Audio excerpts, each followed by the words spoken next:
guys, Axis and Alloys back here. Today we have a special treat. We have something I purchased along with my Global War 1939 map from Historical Board Gaming. I was looking around on the shop and I saw this. This is the Axis and Allies Classic board. I believe it was only $10 to $20. I don't remember the price. Released in 1984 by Milton Bradley. I believe this is an original map. I don't believe this is a reproduction. It feels, definitely feels like it's certainly significantly older. Definitely doesn't feel as sturdy as something a little newer. But I decided to pick this up. I said, I have the pieces for it. We can, it doesn't require any artillery or cruisers or destroyers. Those weren't used yet. But I decided, I said, hey, I'll check it out. And, I mean, just wow, some of the vibrancy of the colors is really, really amazing. I have my Pacific board over here. The colors are a lot more subdued. This, I mean, the Japanese yellow is yellow. The green is green. We have some blow-up boxes here. So that shows Germany, the UK, Gibraltar, West Indies. Some territories that might get a little more smushed.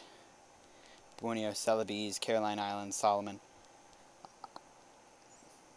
It's really fantastic kind of warp back to the past to see what Milton Bradley was releasing back then. Nice big compass rose in the center. Some of the territories could be a little bit better. For instance, Madagascar, that's a big one that stuck out to me. West Indies is pretty small.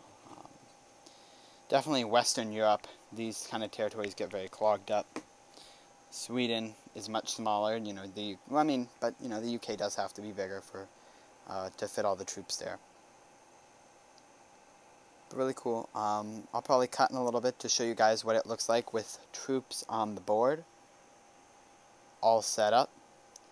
But it's got the little city names: Singapore, Manila, Hong Kong, Peking, Tokyo. And then also something I enjoy that it does is it has the roundels here. We got Soviet Union. That's something that the Europe board does that I like. I like that. It kind of shows you where the capital is pretty clearly. But interesting territories. I might have a gameplay video up. But right now, I will cut right now, so that way I can show you guys with pieces on the board. This is the board all set up. Now, keeping in mind that Axis and Allies Classic does not have destroyers, cruisers, artillery, anything of the such. A fairly, I would say, standard setup in the United States, tank in Canada. In this game, tanks take up 2 spots on a transport, not just 1. We have Germany. I forgot to put the factory there, but there's normally a factory on Germany in Southern Europe. There's a factory on the UK there, so we have like the battleship. Clearly not as many sea zones as something like Pacific over here. Pacific has a lot of sea zones compared to it. Russia has a lot of more troops here in the east. I believe the time it's set, classic, is spring of 1942. We can see the Japanese Navy. They have troops on every island here. This is something I like about it, that each infantry, there's an infantry for an island. There's not just undefended islands. Like, for instance, Midway has a defense, Wake has a garrison, compared to again, I'm going to use Pacific. Something like Pacific, where we have a whole bunch of islands that don't have any garrisons. There is no Sahara Desert, so this tank right here can blitz. He can go 1, 2 to Belgian Congo. The pieces I'm using for this are from Axis and Allies Europe. I feel like those pieces are, because they're significantly older, fit the scheme. Besides the Japanese pieces. The Japanese pieces are my Pacific 40 pieces. Again, map looks great. It's got good quality. It's from Milton Bradley. It's got the standards there that they hold. Again, just something to mention is these boxes up here.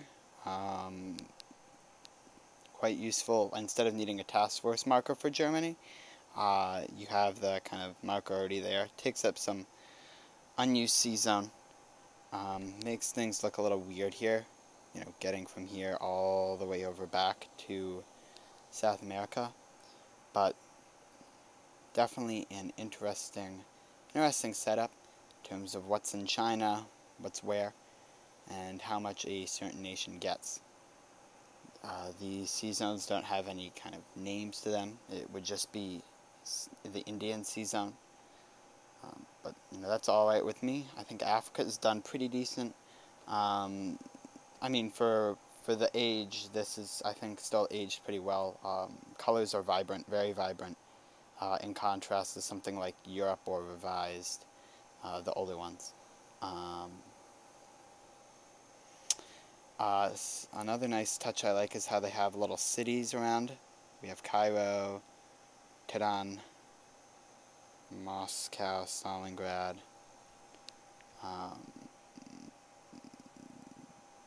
Peking, Hanoi. What ones here? Do they not have? They have a dot. I don't think they have anything there. They're like Calcutta, Sydney. I think that's an interesting touch it adds to the game. You know, gives you a sense of perspective. For sure. I would say a fine buy. Definitely for the price. It was great. I'll definitely consider checking out historical board gaming more to pick up some more maps like this. You know, if I don't have any of the 1942s, so I might consider those because I can download rules, use the pieces I have. But yep, so would highly recommend. HBG's been putting out some really reliable products for a while now, just like my Global 39 map. I thank you all so much for watching.